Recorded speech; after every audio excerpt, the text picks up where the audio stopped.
Welcome to Extreme Web Designs. My name is Rocky, and in this video, we'll see how to set up and configure autoplay defaults in Windows 10. So let's get started. So once you're on the desktop, simply click on this Start button in the lower left-hand corner of the screen, or simply tap the Windows key on the keyboard and type in the words Autoplay. So in the list of results that pop up, simply click on the one that says Autoplay Settings.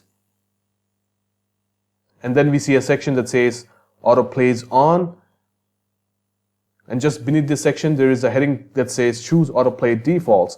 Now we have two separate entities that let us control the settings for autoplaying when you insert a removable drive, such as a pen drive. And then there are settings for controlling the autoplay settings when you insert a memory card. So let's say if you want to insert a removable drive or a jump drive or a pen drive, simply click on this Choose Default drop-down and select the one that you think is appropriate for your action. If you just want Windows to give you a prompt each time you insert a pen drive, simply select the option that says Ask Me Every Time. And now Windows will ask you for your selection each time you insert a removable drive. Or let's say if you just wanted to automatically open folder to view files, simply click on this second option. So simply look through these options and select the one that you feel are appropriate for your actions. So I'm going to pick Ask Me Every Time. And for the memory card as well, you can do the same thing. Just simply click on this drop down and it will give you a bunch of options. Because it's a memory card, you might want to play it or maybe like import photos and videos.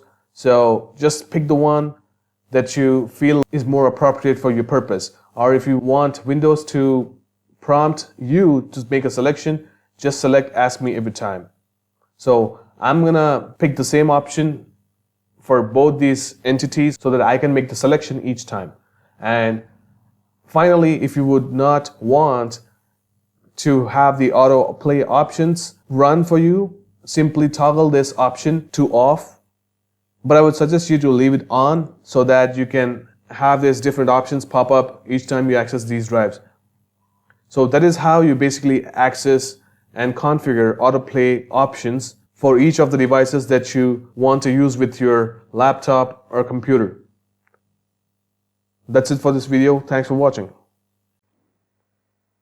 If you found this video to be helpful, please feel free to hit the like button, leave a comment, share it on social media, and subscribe to the channel. Soon after you subscribe, make sure you tap the bell icon located right next to the subscribe button to receive all future updates. Thanks for watching.